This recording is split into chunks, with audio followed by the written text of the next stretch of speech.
प्रजा फाउंडेशन के इस कार्यक्रम में युवा 2017 के दूसरे दिन के पहले सत्र में आप लोगों का स्वागत है। हम लोग आज पहले सत्र में मलियज की आलोचना पर बात करेंगे। 5 लोग हैं। मैं हूं आशीष मिश्र, आ रहे हैं, सिद्धांत मोहन, श्रीकांत दुबे और प्रभाकर सिंह। तो मैं सभी वक्ताओं को मंच पर आमंत्रित कर रहा हूं। आ जाए श्रीकांत जी, प्रभाकर जी।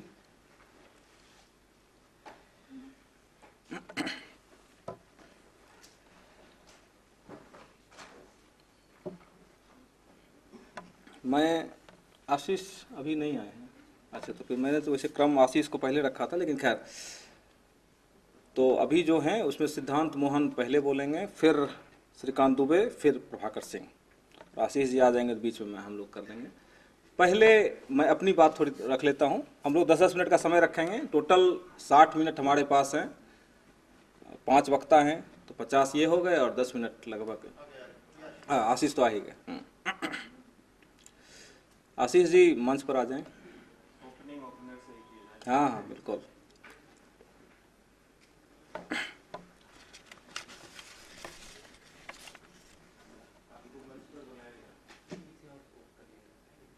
हाँ कोई बात नहीं, कोई बात नहीं। पहले मैं पहले अपनी बात मैं रख लेता हूँ, फिर मैं मलियज की आलोचना पर मैं बहुत पॉइंट वाइज 10 मिनट से भी कम में ही बोलूँगा, क्योंकि कल अशोक जी ने कहा है कि जो संयोजक हैं वो अपना 2-3 मिनट बचा लें और दूसरों को देते हैं। कोशिश करूँगा, पता नहीं। मेरा पहला पॉइंट है मलियज एक आलोचक के रूप में। मलियज को पढ़ते हुए हम सब जानते ही हैं वैसे कि मलियज ने कहानियाँ भी लिखी, आलोचना भी लिखा, और कविताएं और डायरी, समीक्षाएं जो उन्होंने लिखी हैं उसको उन्होंने आलोचना की श्रेणी में ही रखा है, इसलिए मैं उसको आलोचना में ही मान रहा हूँ। कहानियाँ बहुत चर्चित हैं नहीं उस तरह से, इसलिए हम लोग अगर 3 कैटेगरी माने कि उन्होंने आलोचना, कविताएं और डायरी लिखी।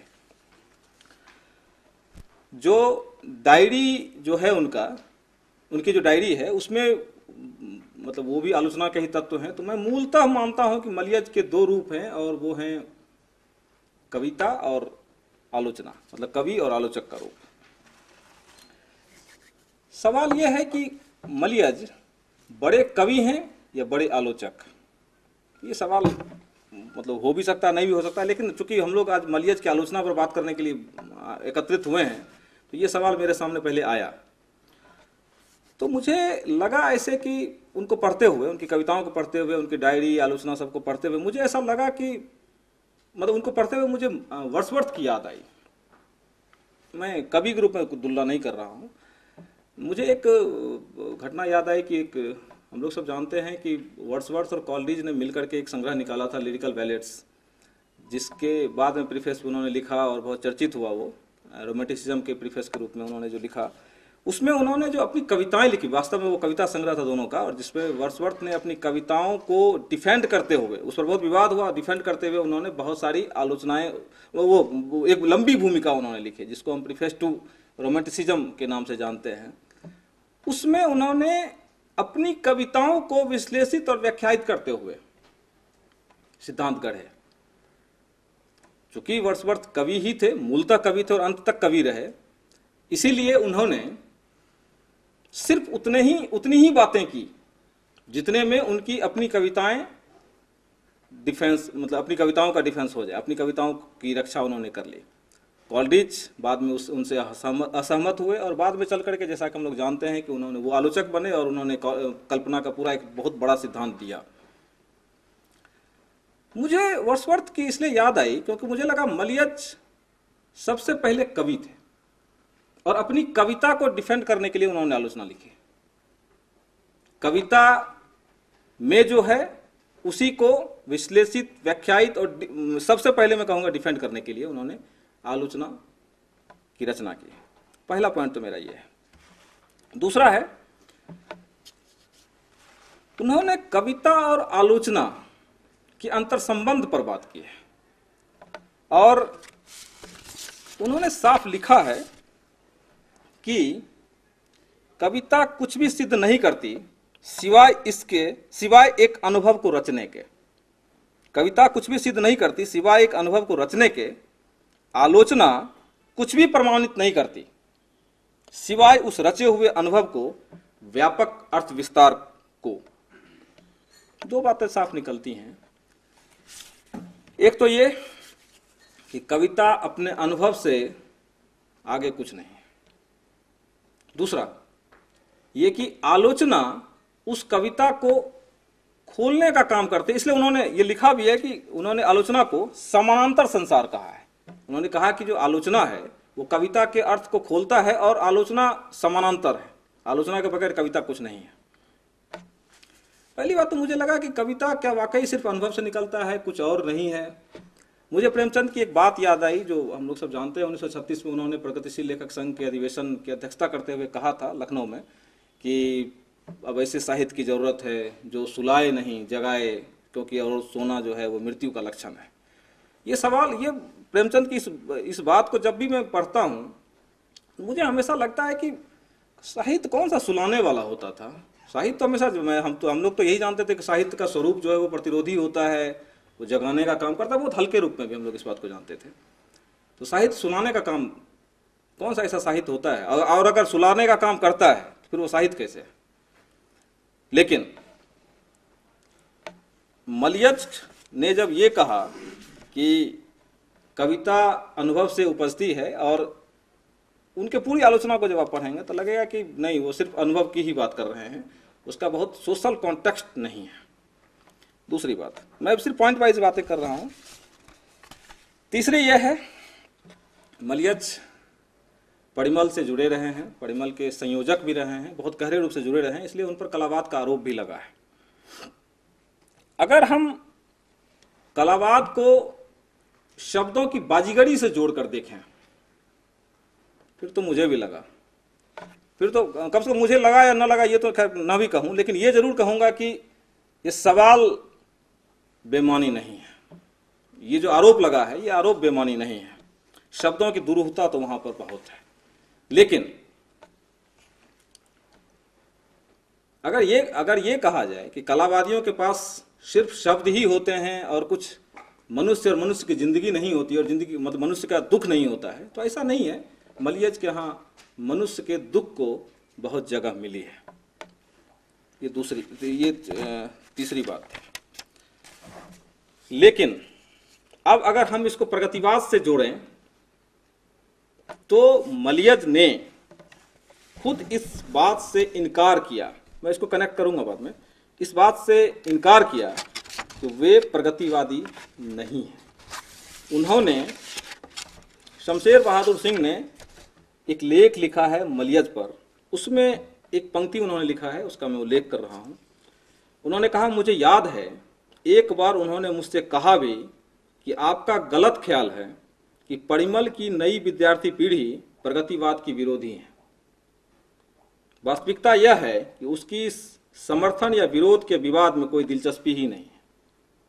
ये शमशेर बहादुर सिंह ने लिखा है, मैं कोट भी करता हूं। एक प्रतिभा के विकास का परिवेश, ये लेख का नाम है, जो पूर्वाग्रह 1982 में छपा था। मनुष्य की चिंता तो बहुत है मलियज के यहाँ, लेकिन उनके यहाँ जो मनुष्य है, मुझे लगता है कि जो चंडीदास की उक्ति हम लोगों ने पर रखी है भक्ति आंदोलन में, सवारे ऊपर मानुष सत्य, इसको शब्दशः मलियज ने ज्यादा लिया है। शब्दशः यहां पर मनुष्य तो है, लेकिन मनुष्य का दुख बनता कहां से है, कहां से आ रहा है ये दुख? मलियज की चिंता के केंद्र में यह नहीं है। 3-4 छोटे छोटे उदाहरण के बाद मैं अपनी बात को खत्म करूंगा। बहुत चर्चित निबंध उनका सरोज स्मृति पर लिखा हुआ है। उनके 2-3 जो चर्चित निबंध उनमें से एक है। सरोज स्मृति पर लिखते हुए, सरोज स्मृति में जो दुख है उस पर उन्होंने बात की है, और उन्होंने यह बताने की कोशिश की है कि छायावाद के जो अन्य कवियों के यहाँ जो दुख है, उन्होंने नाम लिया है महादेवी और प्रसाद। इनके दुख जो है वो रहस्यात्मक है। पहली बार निराला की इस कविता में सरोज स्मृति का जिक्र करते हुए उन्होंने कहा, निराला भी नहीं कहा उन्होंने, निराला की सरोज स्मृति कविता में जो दुख है वो कम से कम एक मनुष्य का दुख लगता है कि कोई आदमी है जो दुखी है। उनकी पंक्ति है, छायावादी कविता में दुख का संगीत हो जाना हो तो जरूर मिलता है, पर उस दुख को भोगने वाले हार मांस के मनुष्य की असली तस्वीर नहीं दिखाई देती। ये मुझे लगा उसको पढ़ करके कि आप छायावाद के पूरे दुख को रिड्यूस कर रहे हैं। क्या महादेवी और पंथ का दुख और टोटलिटी में देखें छायावाद का दुख क्या वाकई एक व्यक्तिवादी दुख था? क्या निराला के यहाँ राम की शक्ति पूजा को अगर हम पढ़ें तो निराला का दुख वहां नहीं है? मुझे तो सरोज मिस्त्री ज्यादा दुख उसमें लगा जब उन्होंने कहा कि धिक जीवन आता ही विरोध, मतलब उन्होंने जो फ्रस्ट्रेशन जो उसमें है, मुझे लगा दुख तो वहां भी है और बहुत ज्यादा दुख है, लेकिन मलियाज के लिए वो विषय नहीं था। तो मुझे लगा उन्होंने बहुत व्यक्तिवादी कर दिया है। उनके लिए एक वो हमेशा टेक्सचुअल है, मलियाज अपनी आलोचना में पूरा टेक्सचुअल है। उनके सामने एक पाठ है, लेखक नहीं है, ना वो समय है। उस पाठ को वो सामने रखते हैं और उस पर वो बात करते हैं। इसीलिए उन्होंने सरोज स्मृति के दुख को निराला के व्यक्तिगत दुख से कनेक्ट किया और मुझे लगता है शायद उसको उन्होंने रिड्यूस कर दिया। पहली बात। दूसरी, मलियाज के गुरु थे विजय देव नारायण शाही। उनका लेख है लघु मानव के बहाने हिंदी कविता पर एक बहस, हम सब जानते हैं, हम सब साहित्य के प्रेमी हैं। उस लेख का कॉन्टेक्स्ट भी हम जानते हैं, क्यों लिखा गया था वो लेख। लेकिन मलियाज लिखते हैं, मैं सिर्फ 2 पंक्ति पढ़ रहा हूं, इस दृष्टि से आपका आज का प्रत्येक व्यक्ति एक साथ ही सामान्य और विशिष्ट है। व्यक्ति की इस विशिष्टता को किसी रहस्यात्मक संदर्भ में रखकर देखने की आवश्यकता नहीं है। यानी लघु मानव शब्द को उन्होंने रहस्य बोला है। किंतु जहां तक मूल्यवान का संबंध है, यदि इस विशेषण को हटा दें तो मुझे उस वास्तविक स्वरूप में कोई विरोधाभास नहीं दिखता। उनका कहना है कि दुख तो मनुष्य के जीवन में हमेशा लगा ही रहा, तो लघु मानव और महामानव करने की क्या जरूरत है। लेकिन मुझे लगता है कि इस भी शब्द के मर्म को शायद वो नहीं समझ पाए। विजय देव नारायण शाही ने एक खास संदर्भ में इस शब्द का इस्तेमाल किया था। तीसरी बात, रघुवीर सहाय की कविता है हंसो हंसो जल्दी हंसो, हम सब जानते हैं। उस कविता पर लिखते हुए उन्होंने उसको एकांतिक विद्रोह से जोड़ा और उन्होंने कहा कि ये अकेलेपन का विद्रोह है। हम सब शायद असहमत होंगे। एक पंक्ति, बहुत दिनों बाद हंसो हंसो जल्दी हंसो उठाकर फिर पढ़ना शुरू किया, कवि का एक नया व्यक्तित्व उभरा। संवेदनशीलता के ऊपर चढ़ी हुई एक तटस्थ मखौल की चमड़ी। वह संवेदनशीलता क्या कवि का सिर्फ नकचिढ़ापन है? और अपने लेख के अंत में एक पंक्ति वो लिखते हैं, रघुवीर सहाय की कविता के भीतर भी इस सवाल का बीज है कि क्या एक अकेला युद्ध लड़ सकता है? कब तक, किन शर्तों पर? क्या रघुवीर सहाय का युद्ध एक अकेले कवि का युद्ध या दुख था? पता नहीं, मुझे थोड़ी दिक्कत लगी इसमें।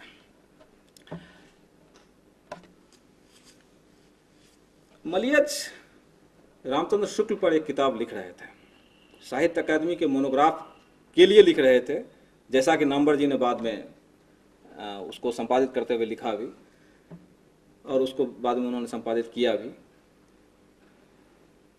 लेकिन मुझे लगता है कि रामचंद्र शुक्ल और मलियाज बहुत प्रेम करते थे रामचंद्र शुक्ल पर, बहुत लिखा, डायरी में भी उन्होंने खूब लिखा उन पर।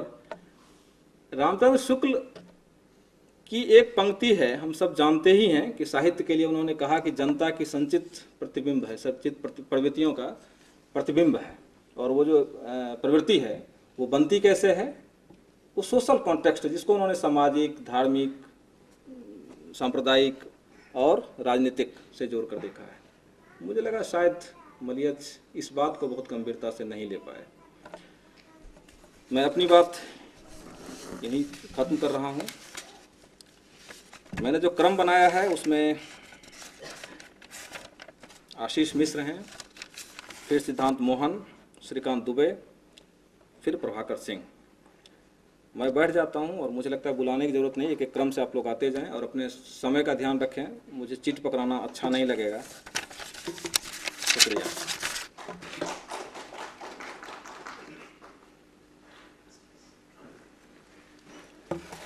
शुक्रिया उमा शंकर जी। मेरे पास घड़ी नहीं है, तो अगर ज़्यादा समय लगे तो आप खींच लीजिएगा हाथ पकड़ के, चिट भी पकड़ाने की ज़रूरत नहीं है। हाँ,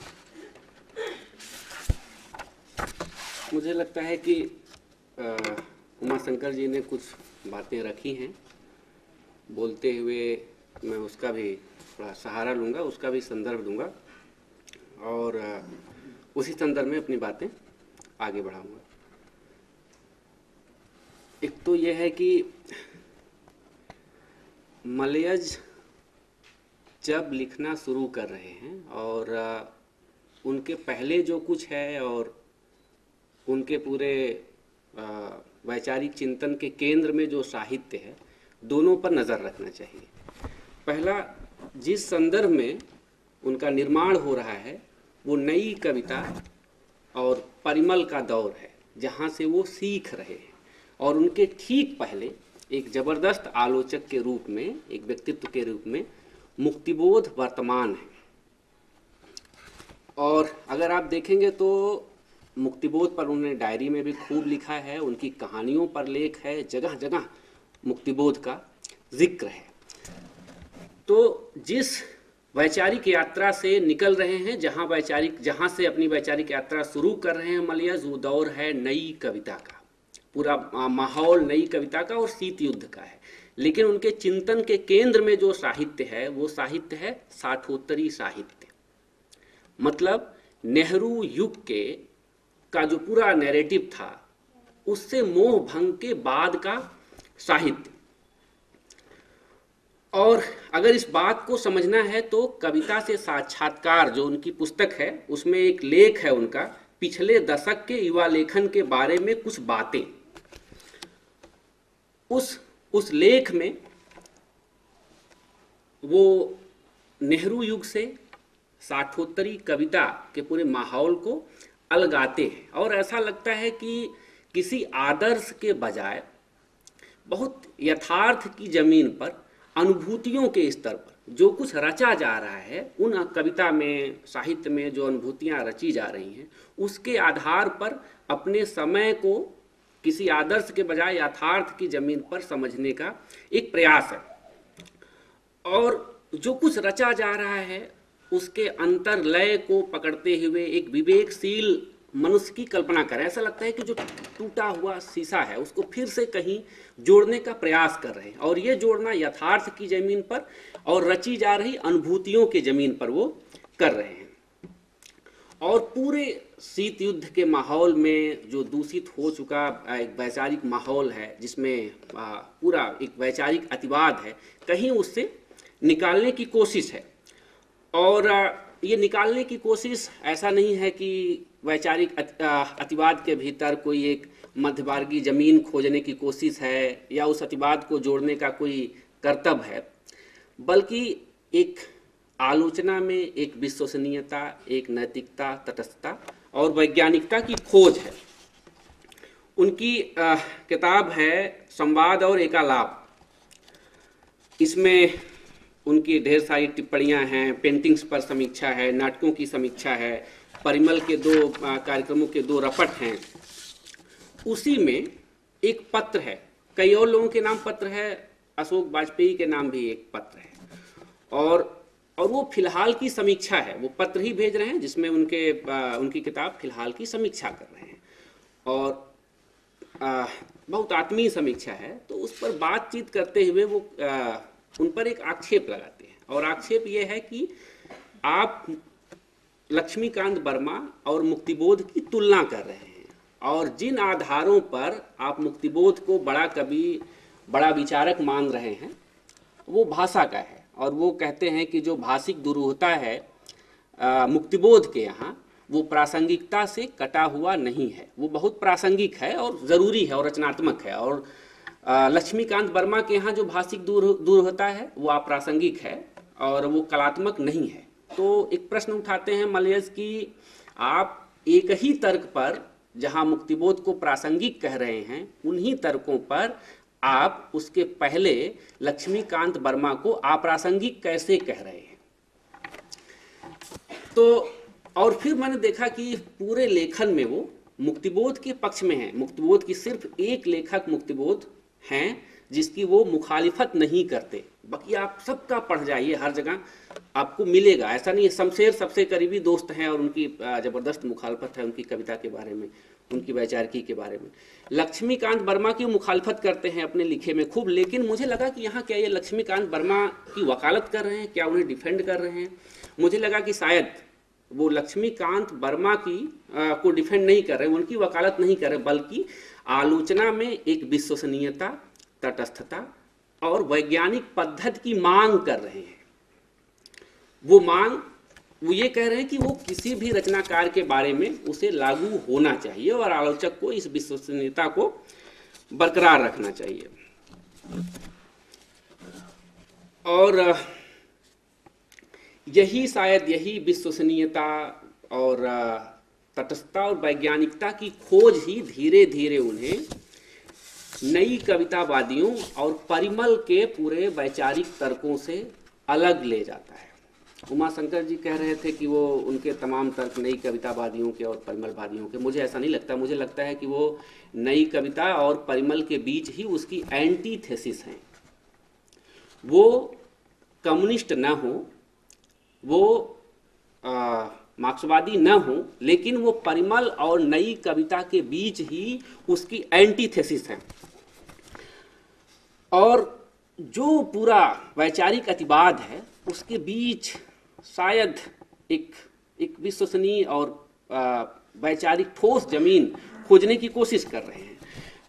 और अगर इस बात को समझना है तो उन्होंने जगह जगह अज्ञेय पर और रमेश चंद्र शाह पर लिखा है। इन दोनों व्यक्तियों पर उन्होंने जो कुछ लिखा है, अगर उस पर आप नज़र दौड़ाएं तो आपको पता चलेगा कि वो स्टैंड क्या ले रहे हैं नई कविता और परिमल के बीच में। एक जगह वो लिखते हैं कि ज़्यादातर लोग क्रांति को या शांति को, रमेश चंद्र शाह पर लिखते हुए, उनके उपन्यास पर लिखते हुए, ज़्यादातर लोग क्रांति को या शांति को, प्रेम को या युद्ध को, व्यक्तिवाद या जनवाद को एकांत भाव से दे दिए गए हैं। उनके भीतर कोई अंतर्विरोध नहीं है, उसमें कोई दरार नहीं है। रणनीति लाघव से वे ठोस पैतरा भूमि पर खड़े हैं जहां से हाथ बढ़ाकर जब चाहें आकाश को छू सकते हैं। अब कलावाद और जनवाद का जो पूरा पॉलिमिक्स है, उसके भीतर अगर आप देखें तो वैचारिक अतिवाद के बजाय जीवनानुभूतियों पर वो केंद्रित हो रहे हैं। और ऐसा नहीं है कि कोई बीच का रास्ता खोज रहे हैं या बीच के रास्ता का कोई वो उपदेश दे रहे हैं, बल्कि वो एक गतिशील यथार्थ की मांग कर रहे हैं, समय की गतिशीलता की और उसके प्रति एक गतिशील विवेक की मांग कर रहे हैं, जो रचनाकारों से छूट चुका है कब का। और दूसरा यह है कि उनकी जो किताब है कविता से साक्षात्कार, कविता से साक्षात्कार पुस्तक में कविता से साक्षात्कार शीर्षक से ही उनका आत्मवक्तव्य है शुरुआत में ही, और मुझे लगता है कि उस पर विशेष ध्यान देना चाहिए। उस समय सबसे बड़ा विमर्श व्यक्तिवाद का है या आत्मवत्ता का और वस्तुवत्ता का है। उसके बारे में शुरुआत में ही क्या कहते हैं, मैंने जितना इस आधुनिक रचना के भीतर देखना चाहा है, अपनी ही आलोचना के बारे में है, इसलिए इस पर ध्यान देने की जरूरत है। मैंने जितना इस आधुनिक रचना के भीतर देखना चाहा है उतना ही उसके बाहर भी, क्योंकि मैंने देखना चाहा है कि कविता कैसे न सिर्फ अपने भीतर से बल्कि अपने बाहर से भी निर्मित होती है, कि कैसे कविता का बहुत कुछ बाहर के, कि कैसे भीतर का बहुत कुछ बाहर के आलोक में ही छुआ जा सकता है, कि कैसे बाहर भी भीतर की आग के महज एक संदिग्ध सत्य बनकर रह जाता है। मैंने देखना चाहा है कि आधुनिक कविता भीतर बाहर के एक तनाव बिंदु पर कैसे संभव होती है। ये तनाव बिंदु सिर्फ आत्मवत्ता नहीं, वस्तुवत्ता, आत्मवत्ता, वस्तुवत्ता, ये इन सारे पदों पर अगर आप ध्यान दें तो आपको मुक्तिबोध याद आएंगे, पूरा आपको मुक्तिबोध याद आएंगे। वो शब्द भले नहीं हो, पारिभाषिक शब्द नहीं हो, लेकिन मुक्तिबोध की अनुगूंज लगातार आपको मिलेगी। दूसरा अतिवाद है विचारधारा के विरोध का। बार बार मलयज इसे दोहराते हैं कि जब विचारधारा का विरोध होता है तो वो विचारधारा का विरोध मूलतः वामपंथ का विरोध है। जब आप राजनीति का विरोध करते हैं तो मूलतः आप वामपंथी राजनीति का विरोध कर रहे होते हैं, उसके अलावा कुछ नहीं है। इन्हीं सारे मसलों पर वो उनसे अलग स्टैंड लेते हैं, बीडीएम शाही से, विजय दिनोट शाही से, इन्हीं मसलों पर वो उनसे अलग स्टैंड लेते हैं। विचार के बारे में क्या कहते हैं, इस पर भी मैं उसी आत्मकथ्य की बात कर रहा हूं। मैंने यह जानना चाहा है कि क्या कविता की अनुभूति में भावावेग की मात्रा मिलाने से या बढ़ाने से अनुभूति के गुण में परिवर्तन आ जाता है, कि कविता अनुभूति की दृष्टि संपन्नता से प्रासंगिक होती है या अनुभूति में भावावेग की तेजी या मात्रा से। फिर से एक बार दोहरा रहा हूं कि कविता अनुभूति की दृष्टि संपन्नता से प्रासंगिक होती है या अनुभूति में भावावेग की तेजी या मात्रा से। वो अनुभूति नहीं, अनुभव नहीं, अनुभूति की दृष्टि संपन्नता की मांग कर रहे हैं। वो अनुभव को मात्र अनुभव के आलोचक नहीं है, अनुभव और अनुभूति की दृष्टि संपन्नता के आलोचक है। और ये इस पर इस समय जोर देने की जरूरत इसलिए भी है, राजनीति की, विचार संपन्नता और विवेकशीलता की। हम जिस पीढ़ी में अभी जहां खड़े हैं, विचारहीनता की और राजनीति विरोध का एक माहौल बन रहा है। और अगर आप ध्यान दें तो मलयज जिस समय में लिख रहे हैं वो फासिस्ट होने के बाद अभी उसकी छायाएं मौजूद हैं, और हम जिस समय में खड़े हैं फिर से उसकी अनुगूंज लौट रही है। और वो अपनी तमाम सांस्कृतिक अनुषंगों के साथ, विचारधारा के विरोध के साथ, राजनीति के विरोध के साथ, इन तमाम नारों के साथ आ रहा है।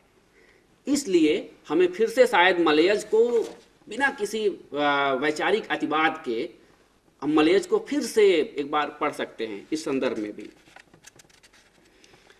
राजनीति के संदर्भ में एक बात कहते हैं, और कितने सहज ढंग से, कितनी बड़ी बात है। और आप ये सब समझने की जरूरत इसलिए है कि उस समय जो लोग विचारधारा का विरोध कर रहे थे, जो लोग राजनीति का विरोध कर रहे थे, वो लोग कौन थे, वो किस विचारधारा के लोग थे। जाहिर सी बात है कि नई कविता और परिमल से जुड़े लोग थे। राजनीति के बारे में, राजनीति व्यक्ति की इकाई को बाहर की बृहत्तर इकाई से कर्म की आत्मोपलब्धिपूर्ण संभावना से जोड़ने का नाम है। पुराने जमाने में जोड़ने का यह काम धर्म करता था। राजनीति साहित्य का स्थानापन्न नहीं, वैसे ही जैसे साहित्य राजनीति का स्थानापन्न नहीं है, लेकिन राजनीति मनुष्य की उतनी ही बुनियादी हरकत है जितनी की साहित्य, और इन दोनों हरकतों के बीच अटूट रिश्ता है। मनुष्य राजनीति में अपने को संबोधित करता है अपने कर्म के माध्यम से, और साहित्य में उसे ही पाता है अपने अभिव्यक्ति के माध्यम से। साहित्य स्वयं को संबोधित नहीं करता, राजनीति स्वयं को अभिव्यक्त नहीं करती। साहित्य जब स्वयं को ही संबोधित करने लगे तब वह पंगु हो जाता है, उसमें गति नहीं रहती। राजनीति जब स्वयं को ही अभिव्यक्त करने लगे, व्यक्त करने लगे, किसी को संबोधित न हो, तो उसमें कोई दिशा नहीं होती। कोई भी जातीय संस्कृति उस साहित्य के बिना जीवित नहीं रह सकती जिसमें गति न हो। कोई भी जातीय संस्कृति उस राजनीति के बिना जीवित नहीं रह सकती जिसमें दिशा न हो। इस दोहरी सामाजिकता से रहित संस्कृति महज शब्द संस्कृति है। यह शब्द संस्कृति केवल आत्म संस्कार, आत्म शिक्षण, अंतः परीक्षण पर बल देती है, संबोधन, संवाद और साक्षात्कार पर नहीं। मतलब बिना दिशा के, बिना विचारधारा के और बिना राजनीतिक समझ के साहित्य को वो कोरा बाग विलास मान रहे हैं। एक मलयज, वो अंत में मुझे एक चीज लगता है कि मलयज को शायद एक विकास के क्रम में देखना चाहिए, जहां से वो चल रहे हैं और जहां पहुंच रहे हैं। उनका अंतिम लेख रामचंद्र शुक्ल पर है, जो अंतिम दिनों में वो लिख रहे थे। शुरू करते हैं वो नई कवितावादियों के विरोध से, और जिधर जाते हैं उसे भी देखने की जरूरत है। बल्कि किसी ने तो कहा है कि अगर शायद वो और दिनों तक जीवित रहते तो शायद कम्युनिस्ट होते, और मजाक में किसी ने कहा कि अगर और जिंदा रहता तो शायद नामवर सिंह का चेला बन जाता। त्रिलोचन के बारे में वो एक बात लिख रहे हैं कि त्रिलोचन का काव्य विवेक अत्यंत पुष्ट है, क्या वे अपने समय के विवेक को भी अपनी रचनाशीलता में जगह देंगे? ये वो त्रिलोचन से पूछ रहे हैं। त्रिलोचन जो माने हुए अपने समय के यथार्थ बोध को, अपने समय को पकड़ने वाले कवि हैं और प्रगतिशील कविता में कितना बड़ा नाम है, लेकिन वो त्रिलोचन से कह रहे हैं कि क्या त्रिलोचन अपने काव्य विवेक के भीतर अपने समय के विवेक को भी जगह देंगे? तो ये समय कहने का क्या मतलब है? मुझे लगता है कि जिस समय की मांग कर रहे हैं मलयज, वो शायद एक मध्यवर्गीय टूटन, उसकी विडंबनाएं या नगरीय बोध की मांग कर रहे हैं, जबकि त्रिलोचन में वो लोक की, वो जन चेतना है, मतलब समय में अंतर है। मलयज इस समय विवेक तक नहीं जाते। अगर वो इस समय विवेक को विश्लेषित करने की कोशिश करते तो एक वैचारिक विचारधारात्मक संघर्ष में भी जाते। मसलन आप अगर पूरे मलयज को पढ़ें तो कहीं भी आपको विचारधारा से, दर्शन से संघर्ष करते हुए नहीं दिखते। कहीं भी किसी भी लेख में किसी विदेशी लेखक का नाम नहीं आएगा पूरे मलयज को पढ़ते हुए। पूरे मलयज को आप पढ़ जाइए, घटनात्मक इतिहास नहीं है। मलयज जिस समय लिख रहे हैं उस समय उनके ही देश में और दुनिया में क्या घट रहा है कहीं कुछ नहीं है, बिल्कुल शांति है, कहीं उसका अनुगूंज नहीं मिलता। लेकिन मुझे लगता है कि जिस वो समय के विवेक के बारे में बात कर रहे हैं, अगर वो उस दिशा में और बढ़ते, उसे विश्लेषित करने की कोशिश करते, तो शायद ये सब कुछ उनकी आलोचना में आता और वो शायद उनका तीसरा चरण होता, जो स्पष्ट होता, जिसकी पक्षधरता होती, जिसकी दिशा होती, जिसकी राजनीति होती। Thank you.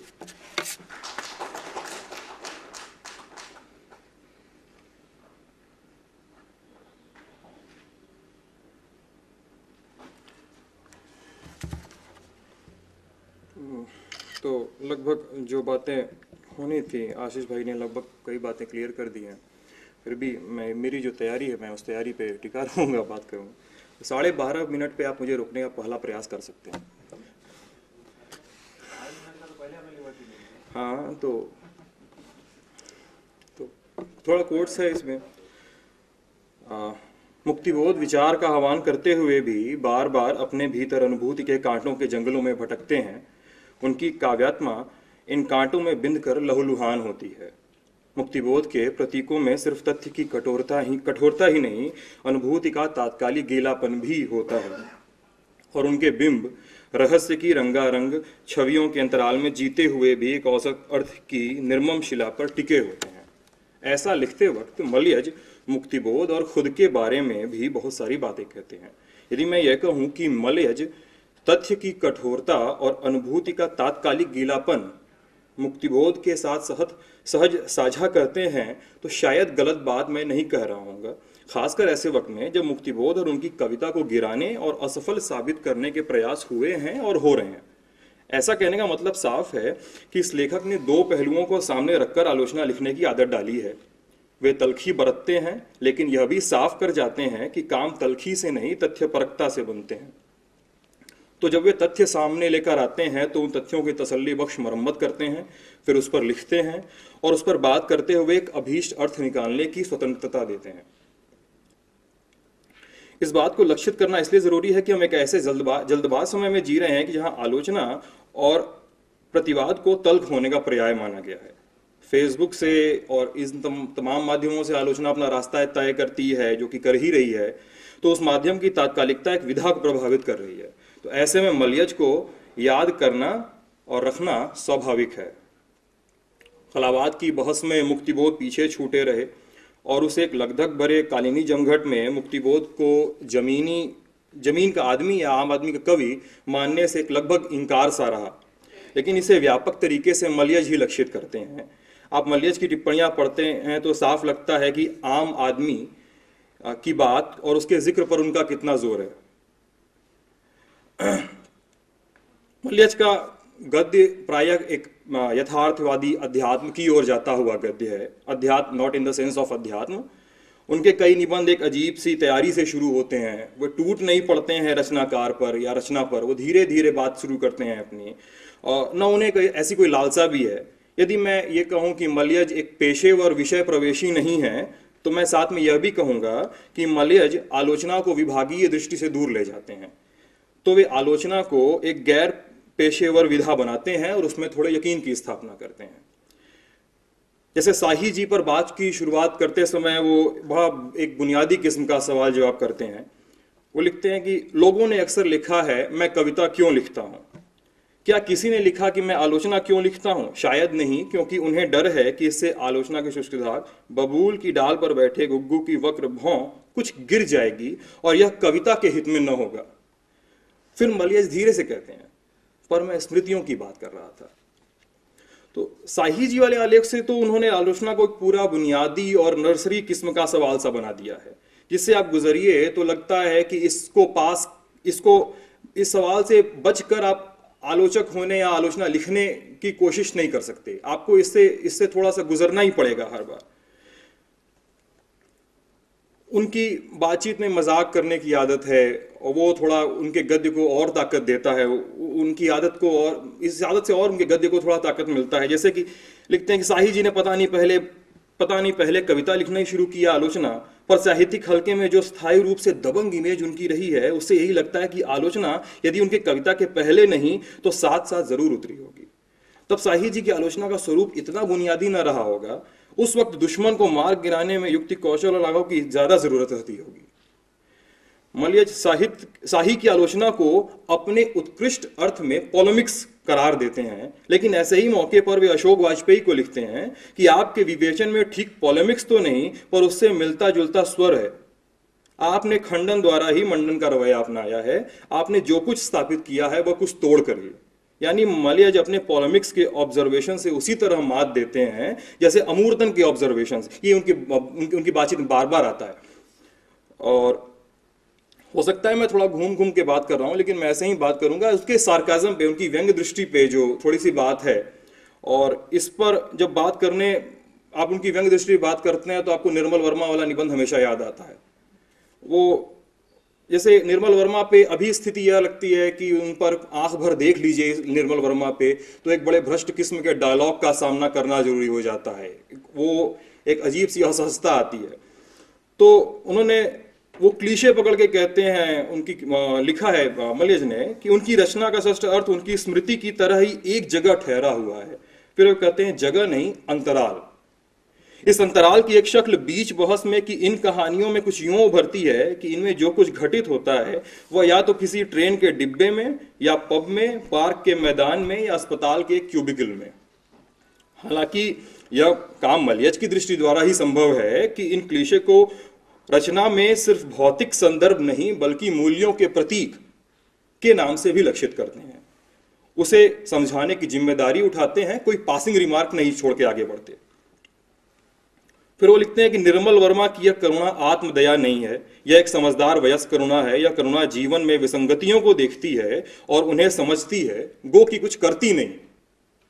फिर वे उनके पात्रों पर एक गहरी दृष्टि डालते हैं, एक समझ पैदा करते हैं उनके पात्रों पर कि निर्मल वर्मा की कहानियों के पात्र एक दूसरे को भीतर से समझते हैं। अब मुझे नहीं पता इसका क्या मतलब कि इसीलिए उनमें आपस में कोई विरोध या संघर्ष नहीं है। वे एक दूसरे को काटते नहीं, एक दूसरे के अस्तित्व की प्रतिज्ञाओं को तोड़ते नहीं। एक अर्थ में वे यथास्थितिवादी हैं। और फिर उस एक और वाक्य कहते हैं निर्मल वर्मा के बारे में कि स्मृति पर इतना आग्रह रखने के बावजूद निर्मल वर्मा की रचना स्मृति निर्भर नहीं है, जैसे कि मार्शल प्रूस्ट की थी। कुल मिलाकर निर्मल वर्मा जिस करुणा और फैंटेसी का निर्माण करते हुए कई युवा पाठकों को अपनी ओर खींचते हैं, आकर्षित करते हैं, तो उसे लक्षित करने, उस पर बात करने का सबसे मजबूत हथियार मलयज के पास मिलता है।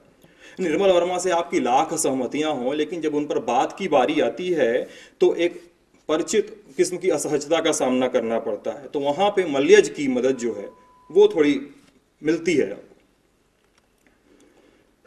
यह गद्य स्मृति की कविता का गद्य है, वर्तमान की आंच में तपता सपाट मैदानी गद्य नहीं। समर्थ गद्य हां, पर सशक्त गद्य नहीं। और फिर वो लिखते हैं कि क्योंकि इस गद्य की मांसपेशियां न लड़ने भिड़ने से, गैर तत्व के साथ जोर आजमाइश न करने के कारण चीमड़ हो गई हैं, मोम की तरह मृदु चमक लिए पर चीमड़। तो मैं इसको पढ़ते तो मेरे अंदर एक अंडरटोन आता है कि यार ये, मैं बनारसी में चीमड़ को चिम्मड़ कहते हैं, तो मेरे अंदर अंडरटोन आता है कि ये गजब का शब्द का इस्तेमाल है।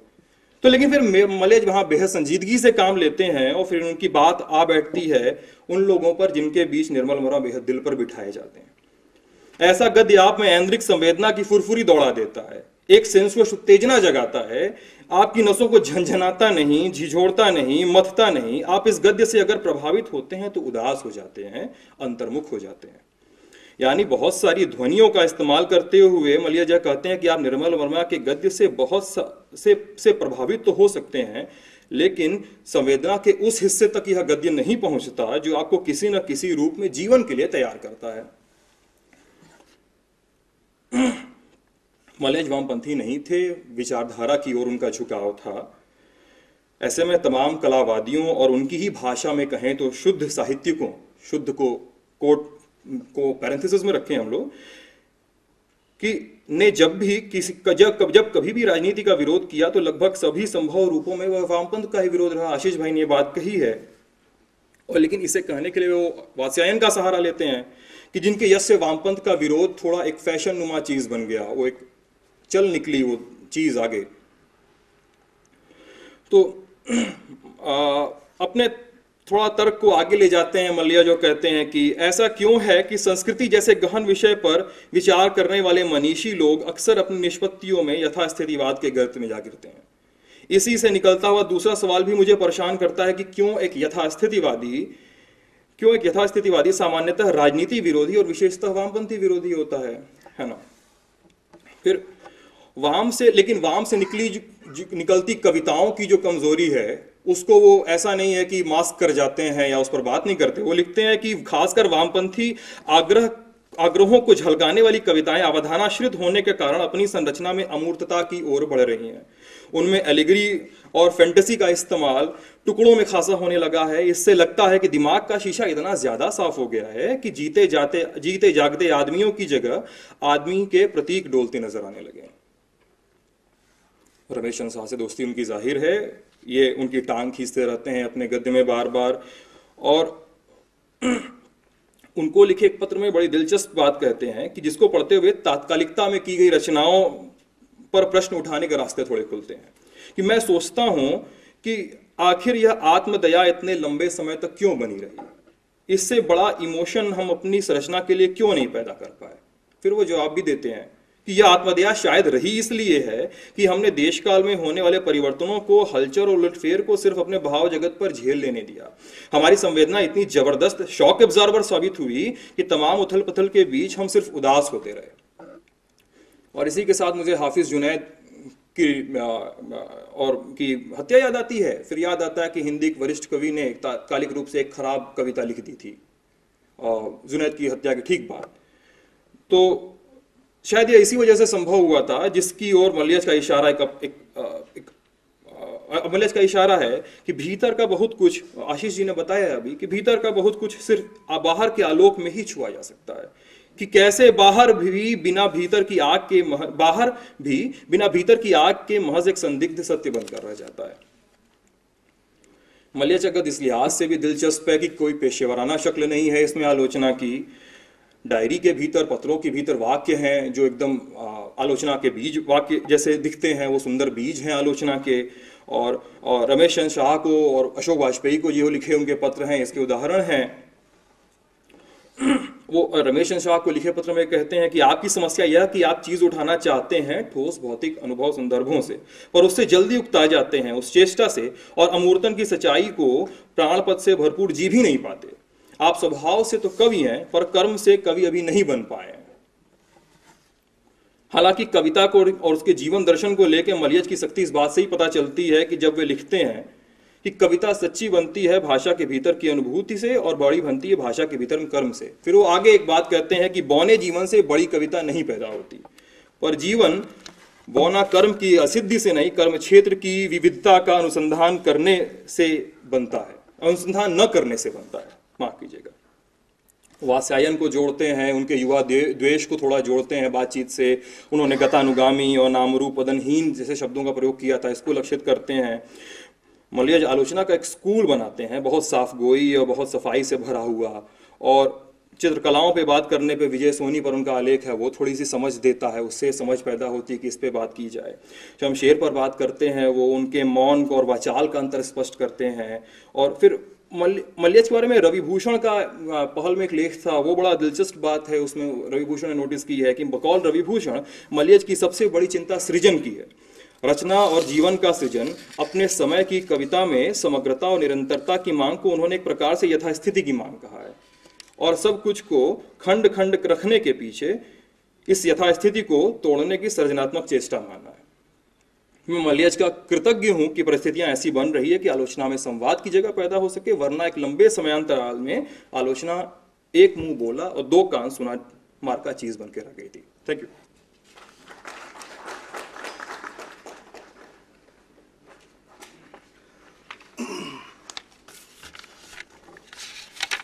बार बार ताकीद की जा रही है कि समय की पाबंदी प्राथमिकता है, तो मैं सीधे नहीं है यहाँ शायद उसका मौका मैं ना दूं। यूं किसी लेखक की आलोचना कर्म पर बोलना या उसकी आलोचना करना देखने की दृष्टि को देखने के जैसा है। मुझे ऐसी जिम्मेदारी पहली बार मिली है, इसलिए थोड़ा सा नर्वस हूँ, लेकिन कहीं ज़्यादा उत्साहित हूँ। निजी तौर पर मैं आलोचना को अपने लिए पढ़ने मात्र का विषय मानता रहा हूँ। जैसे खेल की बारीकियों को समझने के बावजूद क्रिकेट मेरे लिए देखने मात्र की चीज़ है। बहरहाल बतौर खिलाड़ी मैदान पर उतार दिया गया हूँ, तो अपनी तरफ से कोई कसर नहीं छोड़ूंगा। लेकिन फिर भी मैं आलोचना को इसके लिए प्रतिबद्ध लोगों के सधे हाथों में ही संभलने वाली चीज़ के रूप में देखता हूँ। हमारी पीढ़ी में इस जिम्मेदारी को बखूबी निभाने वाले भाई राहुल सिंह और आशीष मिश्र जैसे लोग हैं, तो और उनके बीच मैं अकिंचन। फिलहाल मलयज अकादमिक जगत में मलयज को मिली जगह पर बात करते हुए कल मेरे एक मित्र यहीं मौजूद हैं, बताया कि उन्हें कुछ विश्वविद्यालयों के पाठ्यक्रम में सर्जक आलोचक के रूप में पढ़ाया जाता है। तो आलोचक और सर्जक आलोचक के बीच के अंतर की बात जान करके मुझे थोड़ी सी हंसी आई कि मतलब आलोचना अपने आप में सर्जना नहीं है क्या, कि वो उसके लिए सर्जक आलोचक की एक नई कैटेगरी बना दी गई। बहरहाल इसमें कोई दो राय नहीं कि मलयज के रचना संसार के कोनों अंतरों के भेद तक को उजागर करने में नामवर सिंह द्वारा कुल 3 खंडों में संपादित मलयज की डायरी का योगदान अनिवार्य और अविस्मरणीय रहा है, जिसके लिए हिंदी जगत सदा ही नामवर सिंह का आभारी रहेगा। यूं मलयज की डायरी नामक उस खिड़की से उनके रचना जगत के भीतर झांकने पर बहुत जल्द पता चल जाता है कि मलयज निजी दुखों या फिर परिवेश के सौंदर्य अथवा विद्रूप आदि की प्रतिक्रिया स्वरूप उपजी भावनाओं को शब्द और लय दे सकने वाला एक रूमानी कवि मात्र नहीं है, अपितु वह कदम दर कदम दिन दर दिन अपने हिस्से में आए संघर्षों की आंच में तपते हुए भी उस उष्मा के कारक प्रत्येक आहुति की पड़ताल करता चलता है। जहां वह अपनी पहिलौठी कविताएं लिखते दिखाई देते हैं, उसके कुछ ही समय बाद से वह अपनी ही कविताओं पर विचार करना आरंभ कर देते हैं, जैसा कि उमाबाई ने कहा वो वर्ड्सवर्थ के सिलसिले से। एक आलाप के शिल्प वाला यह मैकेनिज्म खास तौर से गौर किए जाने लायक है, क्योंकि यदि हम किसी भी अन्य कवि को अपनी ही कविता का मूल्यांकन करते देखते हैं तो वह किसी अन्य के साथ संवाद या विमर्श की प्रक्रिया के तहत सामने आया होता है।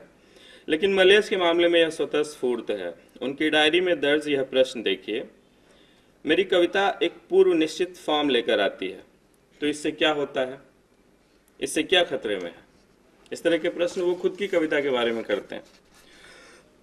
हो न हो अपनी कविताई के समानांतर जारी आलोचना कर्म में किसी भी रचना या रचनाकार के प्रति निष्पक्ष तथा जरूरत पड़ने पर निर्मम तक हो जाने का रियाज मलयज ने यहीं कर लिया था। कहना न होगा कि एक आलोचक के रूप में मलयज ने किसी बनी बनाई परिपाटी का अनुसरण नहीं किया, चाहे वह आलोच्य वस्तु के चयन से जुड़ी परिपाटी हो या फिर आलोचना की शैलीगत परंपरा। वे इन सभी स्तरों पर अपनी ही राह गढ़ते बढ़ते रहे। यदि मलयज द्वारा आलोचना के लिए चुनी रचनाओं का किसी गणितीय पद्धति से ग्राफिकल निरूपण किया जाए तो उससे ऐसा भूगोल रचा जाता दिखाई देता है जो अन्य समकालीन आलोचकों की दृष्टि से अछूता रह गया हो। प्रगतिशील आलोचना जिसके बहुत करीब तक जाकर कहीं और मुड़ जाती थी या फिर कई बार जिससे मुंह फेर लेती थी। इसे आगे के विवरण में देखा जा सकता है।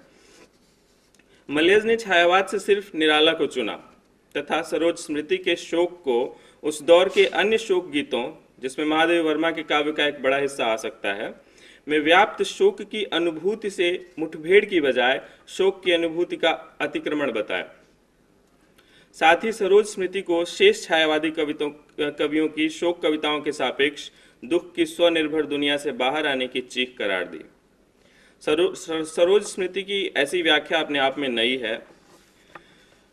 आगे शमशेर के काव्य से जुड़े उनके समूचे चिंतन को देखा जाए, जिसमें वो शमशेर के कवि तथा नागरिक की सीमाओं के बीच फर्क करने की चेष्टा को स्वप्न शिशु को यथार्थ की ठंडी उंगलियों से छूने जैसा बताता है। मलेज के समकाल को आलोचना की दृष्टि से दो धाराओं में बांटकर देखा जा सकता है। पहली धारा प्रगतिवादी आलोचना की और दूसरी आधुनिकतावादी या फिर नई समीक्षा वाली। मलेज अपने आप को इन दोनों से अलग तीसरी धारा का मानते थे। एक निबंध में उनके अपने ही शब्द हैं, एक आदमी इस पार का है, एक है उस पार का आदमी, एक तीसरा भी है बीच का आदमी, रमेश चंद्र शाह या मैं।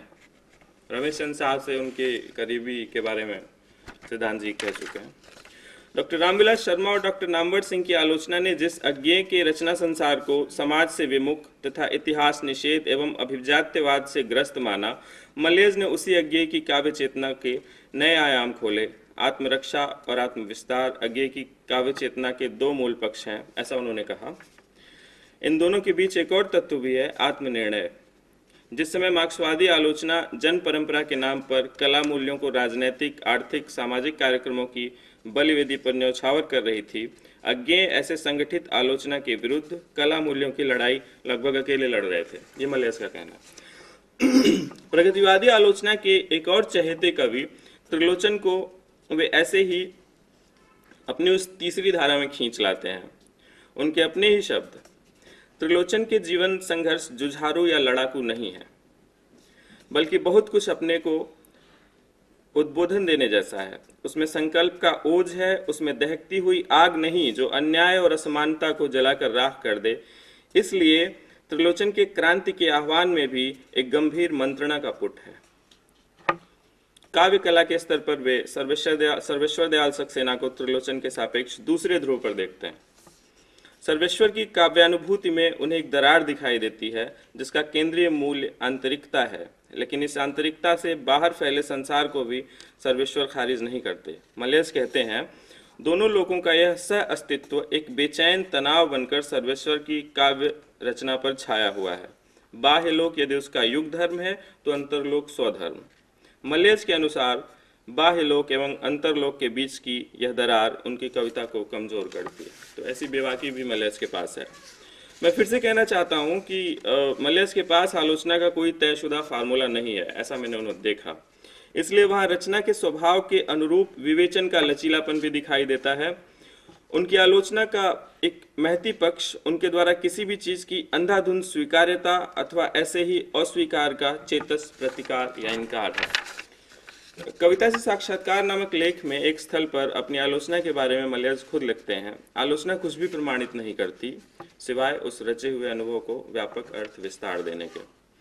जहां उन्हें किसी रचना अथवा रचनाकार को समग्रता में देखने के बाद उसके बारे में एक वाक्य भर में कुछ कहने का मन होता है, वहां भी वो पूरी ईमानदारी का परिचय देते हैं। मुक्तिबोध के बारे में वो लिखते हैं, मुक्तिबोध ने हमेशा वर्ग बोध को स्पृहणीय मूल्य की तरह अपनी स्मृतियों में जिया, उसे हमेशा एक शपथ की तलवार की तरह अपने सीने पर रखा। लेकिन ऐसा कहते हुए भी मलेज के पास किसी प्रकार की स्थापना की हड़बड़ी नहीं है, उल्टे पड़ताल एवं विश्लेषण का अद्भुत धैर्य एवं ठहराव है। यूं तो मलेज की आलोचना हेतु प्रिय चीज कविता ही रही, लेकिन उन्होंने कहानियों और निबंधों पर भी अपनी बेबाकी दर्ज की है।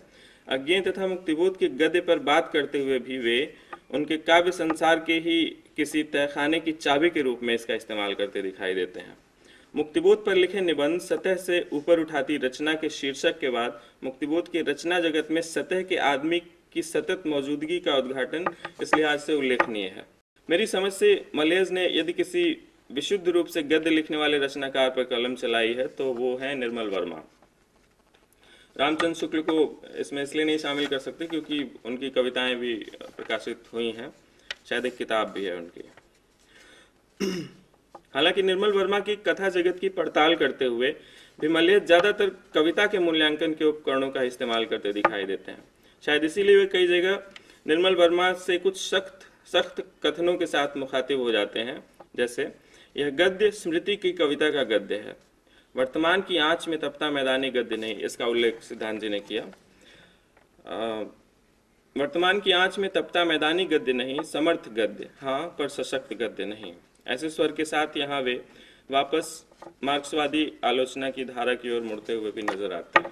तो सही बात है कि शायद कुछ और वक्त तक वो सक्रिय रहते तो क्या पता वो कम्युनिस्ट के तौर पर देखे जाते, जिसमें कोई गलती नहीं मुझे नजर आती। रोगग्रस्त होने के चलते हो गए आकस्मिक निधन के कारण मलयज के अनेक काम अधूरे रह गए, जिनमें से एक रामचंद्र शुक्ल नामक किताब भी है, जिसे बाद में संभवतः नामवर सिंह ने संपादित कर प्रकाशित कराया।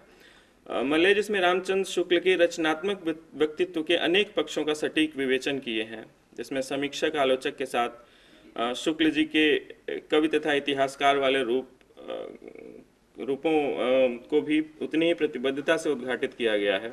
मलयज ने उन्हें विशिष्ट के विरुद्ध सामान्य का पक्षधर बताया है। यूं अंत में मैं इस बात के साथ अपनी बात को खत्म करना चाहूँगा कि अपने हिस्से में आए दुश्वारियों से भरे जीवन के बावजूद मलयज का सृजन हिंदी साहित्य में कतई एक महत्वपूर्ण स्थान रखता है तथा इसमें बतौर आलोचक उनका योगदान अनिवार्य है। धन्यवाद।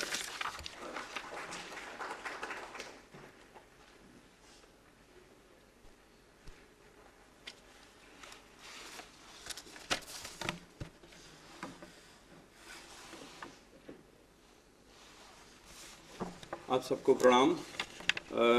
काफ़ी बातें हो चुकी हैं, 10 मिनट में अपनी बात रखनी है, तो मैं कुछ बिखरे हुए ही सही उसी में कुछ बात रखने की कोशिश करूंगा। और मुझे लगता है कि जिस विषय को लेकर मलयज ने लिखा है उस पर हमारे साथियों ने अपनी बात जो रखी उससे अलग कुछ मैं बिंदु रखना चाहता हूँ, खासकर रामचंद्र शुक्ल को लेकर जो उनकी आलोचना है उस पर। उसके पहले कुछ बात मलयज के आलोचकीय बुनावट पर, उनका जो आलोचकीय व्यक्तित्व है उस पर। आप जानते हैं कि मलयज नई कविता का जो उत्तरार्ध है उस दौर के आलोचक, परिमल से उनका खासा जुड़ाव रहा है। इलाहाबाद का जो परिमल गुट था उससे, संस्था से खासा जुड़ाव रहा है। तो परिमल में और नई कविता की जो उत्तरवर्ती नई कविता का जो आंदोलन है उससे बहरहाल बार बार बचने की कोशिश तो करते हैं, लिखते भी हैं कि उससे वो जुड़ नहीं रहे हैं, लेकिन उसका कहीं न कहीं अप्रत्यक्ष प्रभाव पूरी तरह से उनके पूरे आलोचकीय व्यक्तित्व में दिखाई देता है। एक बात जिसमें रूप को लेकर आलोचना को, जिसमें रूपवाद और कलावाद के आग्रह को लेकर, अत्यधिक अनुभूति परकता को लेकर बार बार बातचीत की गई है, उसका सम्मोहन, उसका प्रभाव आपको मलयज की आलोचना में दिखाई देगा। दूसरी चीज़, मलयज की आलोचना में उनके पूर्ववर्ती आलोचकों के साथ उनको जोड़कर देखा जाए तो मलयज, ये काबिल गौर बात है कि मलयज की पूरी आलोचना व्यवहारिक आलोचना के ज़्यादा निकट है। वो सैद्धांतिक आलोचना से ज़्यादा व्यवहारिक आलोचना की बात करते हैं। और व्यवहारिक आलोचकों के बारे में अगर बातचीत की जाए तो उनके पूर्ववर्ती आलोचकों में आचार्य रामचंद्र शुक्ल के बाद मुक्तिबोध और विजय देव नारायण शाही और फिर मलयज का नाम ले सकते हैं।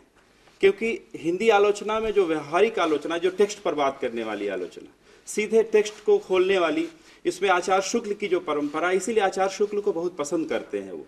उनके पूरे आलोचकीय बुनावट में आचार्य रामचंद्र शुक्ल एक तरफ हैं, एक तरफ मुक्तिबोध हैं, एक तरफ विजय देव नारायण शाही हैं, और इन सब से मिलकर वो खुद एक अपनी आलोचकीय व्यक्तित्व का निर्माण उनका होता है। उसमें जो महत्वपूर्ण बात ये है कि आप देखें कि जैसा कि आशीष जी ने और तमाम सारे साथियों ने बताया कि उनको कुल 47 साल उम्र मिली, मुक्तिबोध के बराबर लगभग उम्र मिली, और उनकी जो पूरी आलोचनात्मकता है वो प्रक्रिया में थी, एक विकसनशील आलोचना थी उनकी। जो आलोचना लिख रहे थे वो उस प्रक्रिया में वो आगे शायद कुछ बेहतर करने की कोशिश कर रहे थे, वो उसी पड़ाव में उनका देहांत हुआ। इसलिए हम उसी आलोचना, उस जो प्रक्रिया है उनकी आलोचना की, उसके साथ अगर हम उनका आकलन करेंगे तो ज़्यादा बेहतर निष्कर्ष हमारे सामने आएंगे।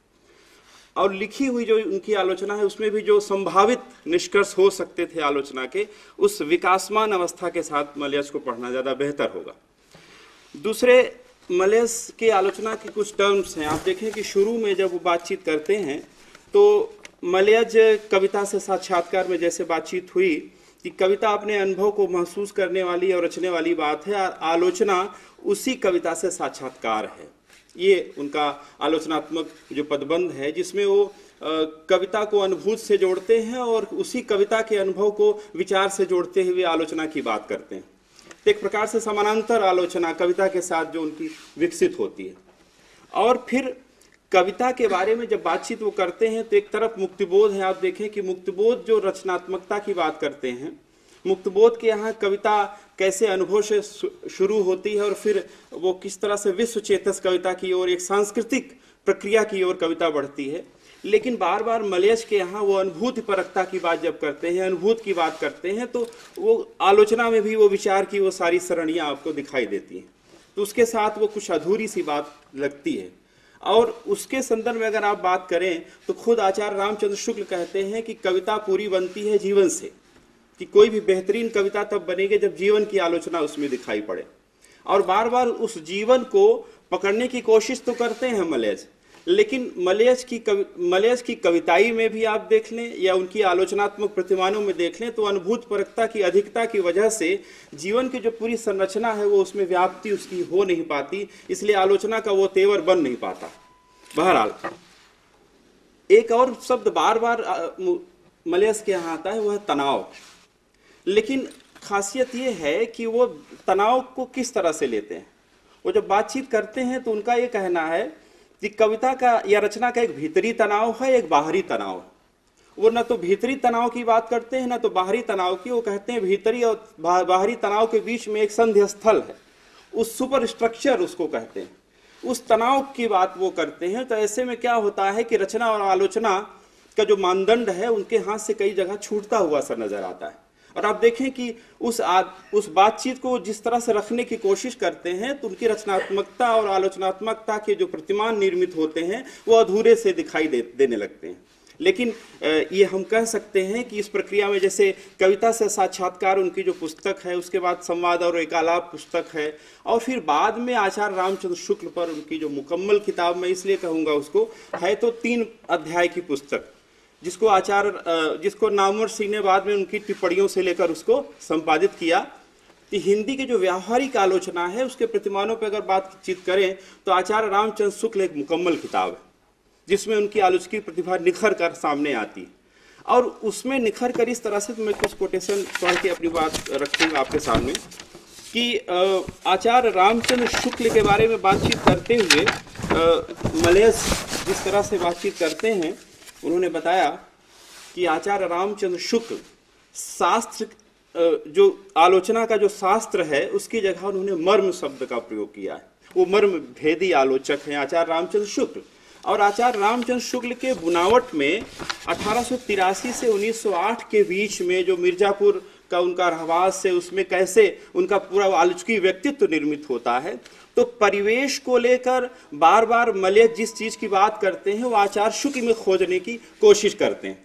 और हम सब जानते हैं कि आचार्य रामचंद्र शुक्ल की पूरी जो आलोचकी प्रतिभा है वो परिवेश को बहुत महत्व देते हैं। आचार्य रामचंद्र शुक्ल मनुष्य और प्रकृति के जो रागात्मक संबंध हैं उस पर बहुत फोकस करते हैं आचार्य रामचंद्र शुक्ल। और इसकी निर्मिति कहाँ होती है उसके बारे में टिप्पणी करते हुए यहाँ पर लिखा है उन्होंने। तो जैसे वो टिप्पणी है कि आचार्य रामचंद्र शुक्ल के बारे में कि यह लय बनी थी परंपरा से, वर्ण व्यवस्था की अटूट श्रद्धा से, कष्ट सहिष्णुता से, पर दुख कातरता और धैर्य से, यांत्रिकता की छाह तक न थी, खेती अभी भी उत्तम मानी जाती थी, सम्मिलित परिवार अभी भी समाज रचना की रीढ़ थे, जाति व्यवस्था मजबूत थी, प्रकृति प्रेम इस प्रकार से जीवन का संस्कार था। इस तरह से प्रकृति और मनुष्य का जो रागात्मक संबंध है जो साधारण मनुष्य निर्मित होता है वो आचार्य शुक्ल के पूरे आलोचकीय व्यक्तित्व में दिखाई देता है, उसको वो पकड़ने की कोशिश करते हैं। इसीलिए आचार्य शुक्ल के पूरे आलोचकीय प्रतिमानों में आप जाइए तो बार बार जो साधारण मनुष्य है जो प्रबंधात्मकता को विकसित करता है, जो प्रबंधात्मक काव्यात्मकता को पसंद करते हैं, वो प्रकृति और मनुष्य के रागात्मक संबंध के चलते निराला से बेहतरीन कविता उनको पंत की कविता लगती है। और मलयज इन सबको बाकायदा क्रम से एक तरह से उनके उनका जो आलोचना कर्म है उसको उघाड़ने की कोशिश करते हैं। ये एक खूबी है आलोचना की कि कैसे टेक्स्ट में किसी आलोचक के परिवेश में जाकर, उसके रचनात्मक परिवेश में जाकर उसको ज़्यादा संजीदगी से समझा जा सकता है, और उस पर बहुत बेहतरीन टिप्पणियाँ मलयज ने की हैं। इसलिए मलयज आलोचना, व्यवहारिक आलोचना को कुछ विकसित करते हैं इस तरह से। एक बात। दूसरी चीज ये है कि मलयज आचार्य रामचंद्र शुक्ल के आलोचना की सीमाओं का भी उल्लेख करते हैं।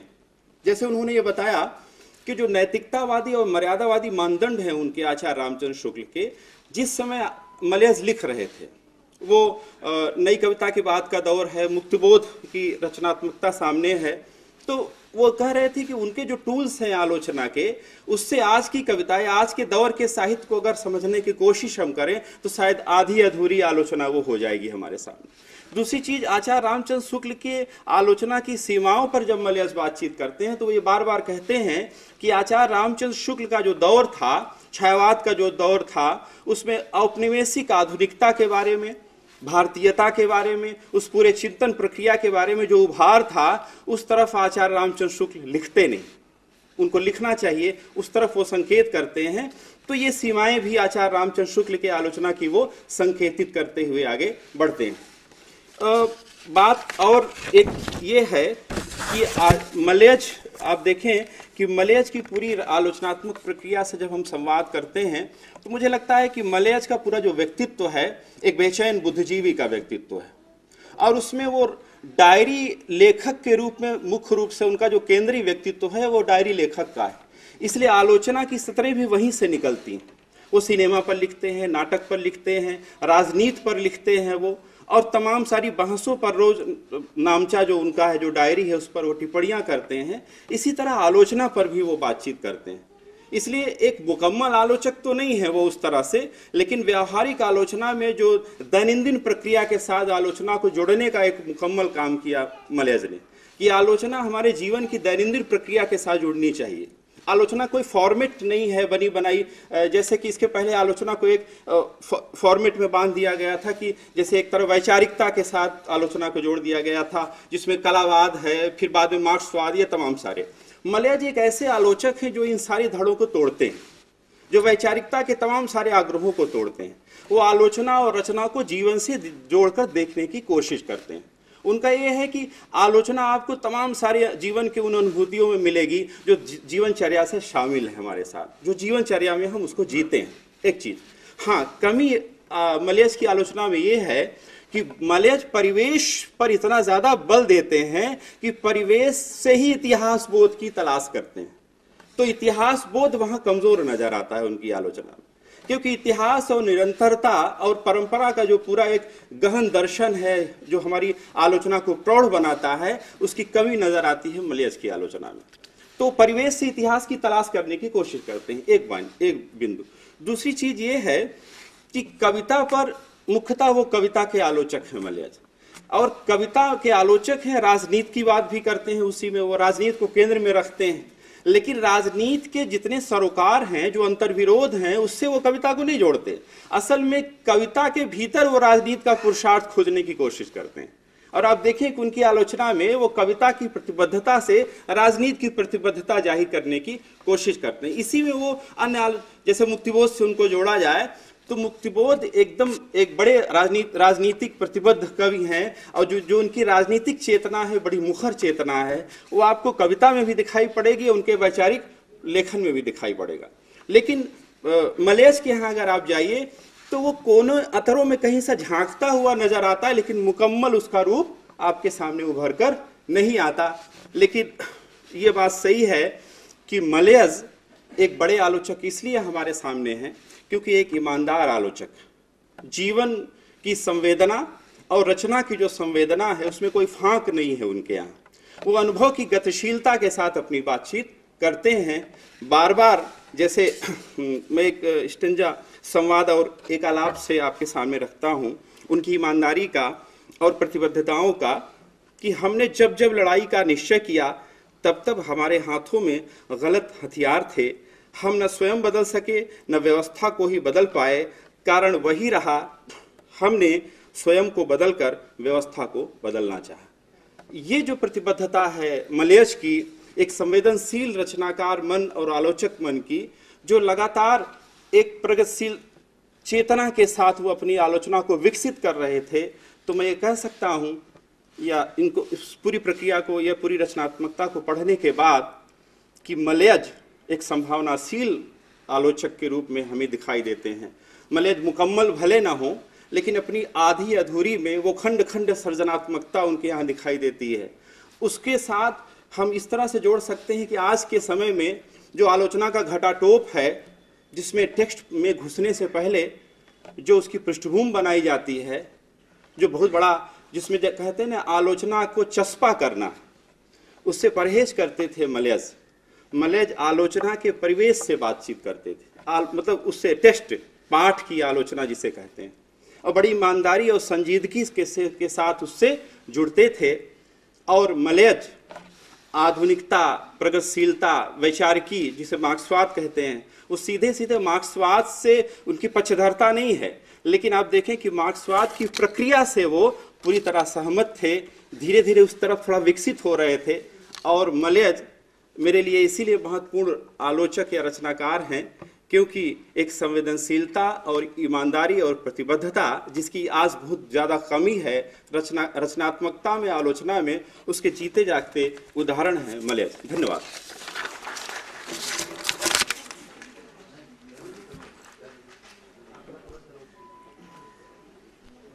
मलयज की आलोचना पर आप लोगों ने 5 वक्ताओं को सुना, तो टिप्पणियां आमंत्रित हैं, अगर कुछ पूछना हो, कुछ बातचीत करनी हो।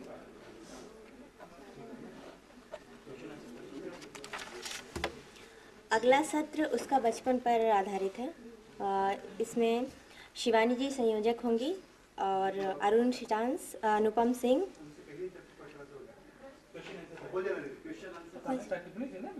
अच्छा, हाँ, किन्हीं को कुछ सवाल पूछना हो।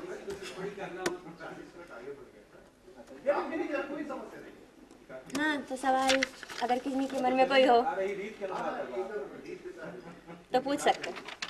मैं अनाउंसर कर दूँ।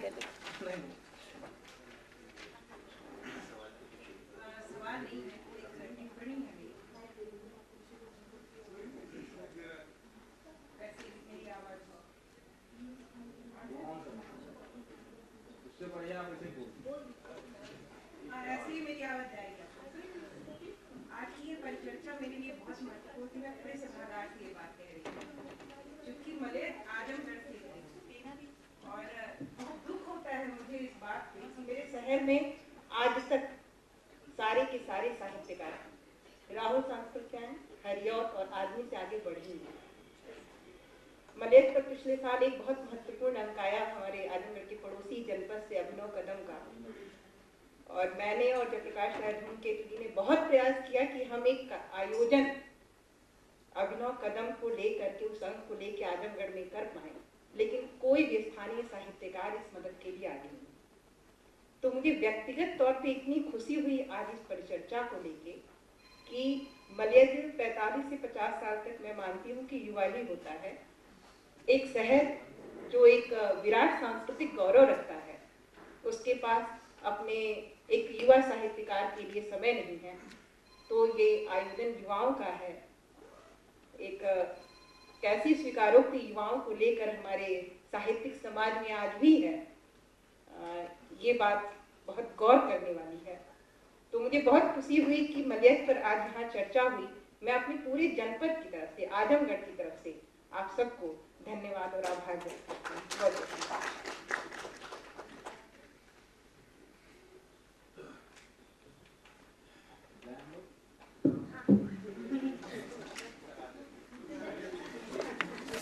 अगला सत्र उसका बचपन पर आधारित है और इसका संयोजन शिवानी जी करेंगी। मैं शिवानी जी को आमंत्रित करती हूँ।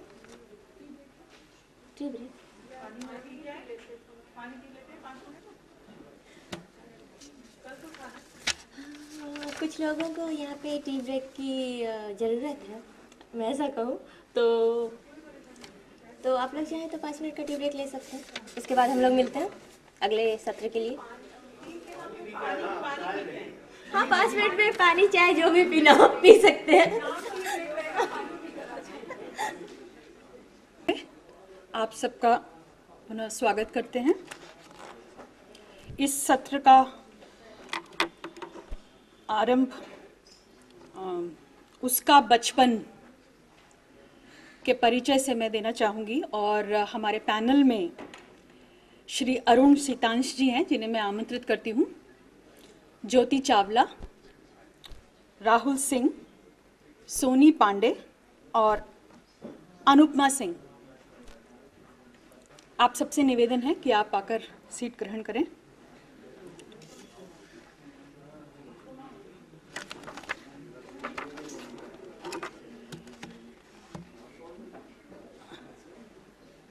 हाँ, मुझे दे दीजिए। ये सब नाम है इसमें। अच्छा, मेरे पास आया नहीं है। ओके, हाँ, देख लीजिए, अगर कोई नहीं है तो छोड़ दीजिए। ठीक है। कुछ नाम और हैं, जगन्नाथ दुबे जी, कुमार मंगलम। 2 नाम मुझसे छूट गए थे। मुझे खुशी है कि हमारा पैनल काफ़ी बड़ा है और एक अच्छी सार्थक बातचीत हो पाएगी। और इससे पहले वाले सत्र में एक जो बहुत ही सकारात्मक चीज़ जो देखने को मिली, मैं चाहूँगी कि वो रवायत कायम कर दे आज के पूरे दिन में, वो ये कि प्रश्न जो हैं वो बाद में ही आए सारे पत्रों के पढ़ने के बाद, और बीच में टिप्पणियाँ जो हैं या कुछ जिज्ञासाएं जो हैं वो ना आए तो बेहतर है। और हमारा पैनल इस उपन्यास को लेकर जो भी सोचता है, जो भी बातचीत रखता है, उससे एक सार्थक एकेडमिक डिस्कोर्स को हम डेवलप कर सकें, ये कोशिश होनी चाहिए। तो इस उपन्यास के बारे में 2-3 पंक्तियां रख के भूमिका के साथ मैं आमंत्रित करूंगी कि यह उपन्यास 1957 में लिखा गया और लगभग 10 वर्ष बाद, 1 दशक के बाद विभाजन के और आज़ादी के, तो कृष्ण बलदेव वैद के मन में क्या था। एक जगह टिप्पणी में लिखा हुआ था कि this novel was a farewell to the pre independent India. Vaid ने शायद बहुत भावुक होकर लिखा था। और कल के पर्चे में एक वक्ता ने कहा था कि मैं इस उपन्यास को देख रही हूँ जिंदगी नामा के संदर्भ में कि practice to unlearn something what I have learn before. तो ये विखंडन की एक जो परंपरा है उससे निकली हुई बात है। और हम सब जब आज पुराने उपन्यासों कृतियों को पढ़ते हैं तो हमारी कोशिश यही होनी चाहिए कि हम कुछ मॉन्स्टर्स की तरह उनको क्रिएट ना करें। वो है पॉलिटिक्स, लिंग्विस्टिक्स और थियोरी।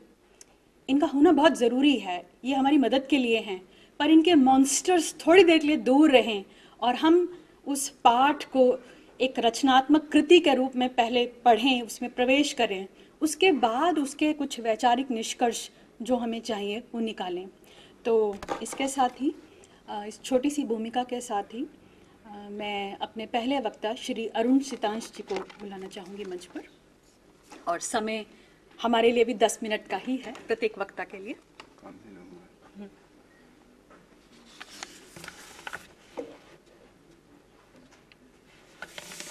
मित्रों, सुप्रभात।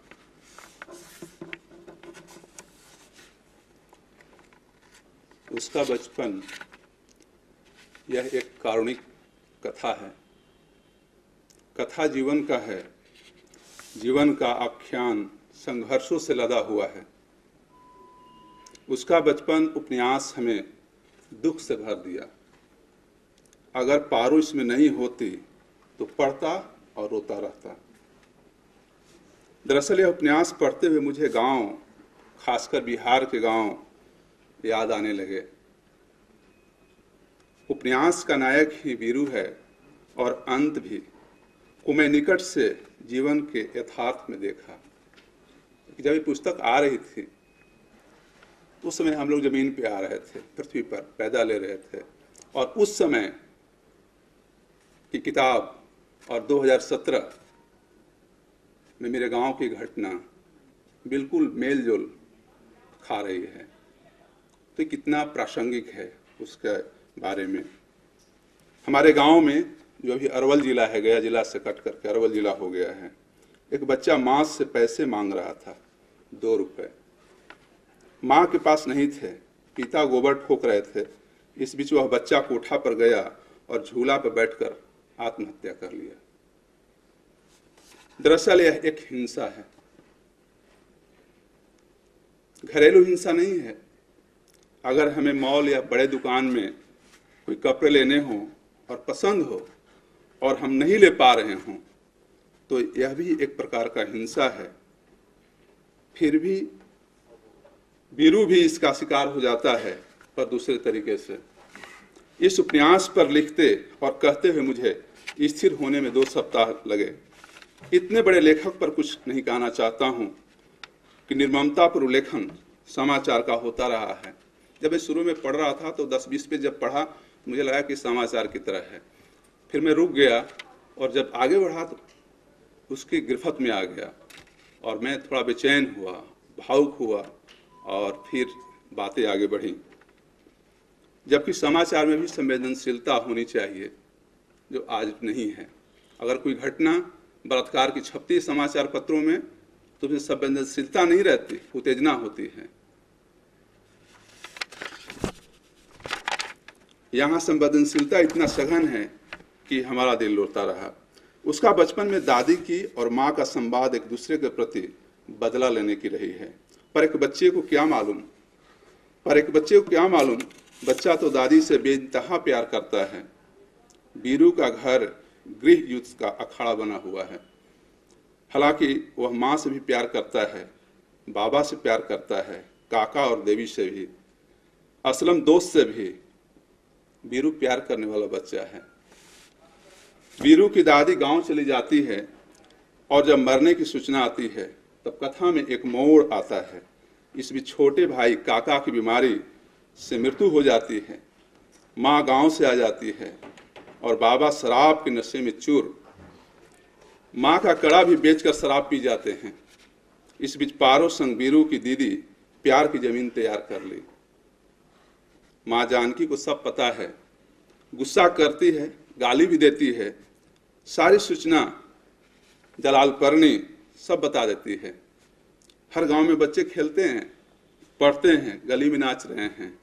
रब्बा रब्बा मीह बसा, साहड़ी कोढ़ी दाने पा, कलियां इटहा काले रोड, मीह बसा दे जोर जोर। वीरू के जीवन पर यह कथा रची गई है। उसके जीवन में सुख नसीब नहीं हुआ। स्कूल से घर तक, घर से समाज तक वह कष्ट झेलता रहा। यह छोटा बालक सुख के सपने देखता रहा। थोड़ा सा सुख उसको असलम के घर खाना खा कर मिला। खाना खाते खाते बीच में असलम गाने लगता है, मोहम्मद न होते खुदाई न होती, खुदा ने यह दुनिया बनाई न होती, जमात मेरी पिटाई न होती, फिजा के घर सिर पे रजाई न होती, खुदा ने अम्मा बनाई न होती, मोहम्मद न होते खुदाई न होती। बाल प्रेम कैसा होता है इस उपन्यास में थोड़ी सी झलक भी है। तो असलम की बहन का नाम हफीजा है, जो उसका दोस्त है। हफीजा बाल बनाते हुए वीरू की ओर मुंह करके खड़ी हो जाती है। उसका कद देवी से कुछ छोटा है, जो उसकी बहन है, लेकिन रंग मिट्टी के पके बर्तन सा है। हिंदू दालखोर होते हैं, इसलिए उनके रंग में भुसभुसापन होता है। असलम ने एक बार इस बात पर बहुत कुछ कहा था। जब हफीजा कंघी करते करते अपने बालों के पीछे की ओर ले जाती है तो उसे कमीज ऊपर की ओर खींच जाती है और वीरू की नजरें उसके सीने पर जम जाती है। तो इस तरह छोटा बालक कम वय में घर की स्थिति, वातावरण और प्रेम महसूसता है। अगर वह नहीं महसूसता तो और संघर्ष करता। बाबा की नौकरी की चिट्ठी की खोज होती है। वह घर का आसरा है जो टूट जाता है और वीरू गाय की रस्सी से ई लीला का निर्णय लेता है। 2 औरतों के प्रतिशोध में दादी और माँ कैसे घर बर्बाद होता है, यह एक बड़ा उदाहरण उसका बचपन नामक उपन्यास में है। जब वह बहुत छोटा था तो माँ उसे एक कहानी सुनाया करती थी। शायद ऐसा लग रहा हो मानो अपने पर सुना रही हो। लक्ष्मी और कुलक्ष्मी 2 बहनें थीं। आखिर में माँ 2-3 बार कहा करती थी, लक्ष्मी आवे कुलक्ष्मी जावे। इस कथा के पीछे एक कारण यह भी रहा कि वीरू की माँ का विवाह बहुत छोटी सी उम्र में कर दी गई, यानी बाल विवाह जैसा कि पहले होता था और आज भी हो रहा है, लेकिन कम। यह सब देखना हो जहाँ मेला लगता हो, तीर्थाटन हो, मूर्ति पूजा हो रहा हो। मेरे गांव के पास में सरवा मेला लगता है, लगन में वहाँ शादियाँ होती हैं। आज की तिथि में बिहार सरकार ने दहेज और बाल विवाह पर कड़े प्रतिबंध लगा रखे हैं। हालांकि हाल ही में 1857 के नायक वीर कुंवर सिंह की जन्मस्थली जगदीशपुर के पास एक औरा गांव है, वहाँ एक मास्टर ने दहेज ले ली और किसी तरह बिहार के मुख्यमंत्री को पता चला कि उन्होंने दहेज ले लिया है, तो फिर मास्टर ने रिटर्न कर दिया उस दहेज को। तो उनको बुला करके उनसे मुलाकात की और बाद में उन्हें सम्मानित करने का फैसला लिया है। उनवाले की शादी को लेकर जिसमें फिर एक घटना ऐसी घटी बिहार में कि छोटे छोटे बच्चों की शादियां जो होती हैं उसमें एक पकड़ा गया, जिसमें पंडित दूल्हा और सब पकड़ा गया। इस तरह से प्रतिबंध चल रहा है बिहार में। और शराब, जिसके बीरू के पिता शराब के कारण ही उसके कड़े बेच देते हैं, सब कुछ कर देते हैं। बिहार में शराबबंदी है, लेकिन कुछ अंतराल के बाद शराब की पेटियां पकड़ा जाती हैं। इस उपन्यास के कथानक में बहुत कुछ आज भी घट रहा है, जबकि यह उपन्यास कृष्ण बलदेव वैद्य ने बहुत पहले ही लिखा। मुझे लगा था कि यह बाल मनोविज्ञान पर होगा, पर ऐसा नहीं था। आज गांव बदल रहा है, जुआ आज भी गांव में हो रहा है। मुझे यह उपन्यास एक चलचित्र की तरह है लगा। इसे सबको पढ़नी चाहिए, खासकर इलियट सोसाइटी को। Thank you.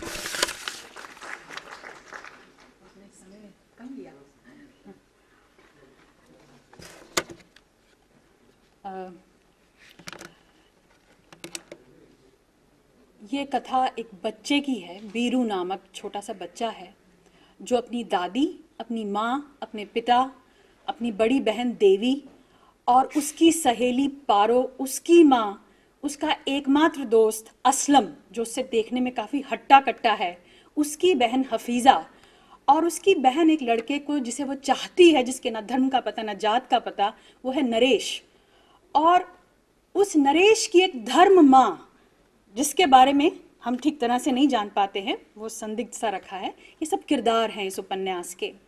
और उपन्यास की शुरुआत होती है अंधेरे से। ये कॉमन फैक्टर है मेरे ख्याल से, कल से जो चली आ रही है बातचीत, अंधेरा शामिल है। और बीरू भी शायद कहीं ना कहीं रोशनी की तलाश में है। और कृष्ण बलदेव वैद्य जी जिस बात के लिए जाने जाते हैं, या जहाँ भी हमें थोड़ी बहुत टिप्पणियाँ मिली हिंदी में खासकर, वो है उनके भाषा के प्रयोग के लिए। चमत्कार सा कर देते हैं, अपार दुख है, करुणा है, लेकिन भाषा के अंदर एक ऐसी जादुई शक्ति है जहाँ पर हमें छोटे छोटे प्रकाश के वो छिद्र दिखते हैं और हमें लगता है रोशनी आ रही है, अभी उम्मीद बाकी है। तो कुछ और बातचीत हो, इसके लिए मैं अपने अगले वक्ता ज्योति चावला जी को बुलाती हूँ।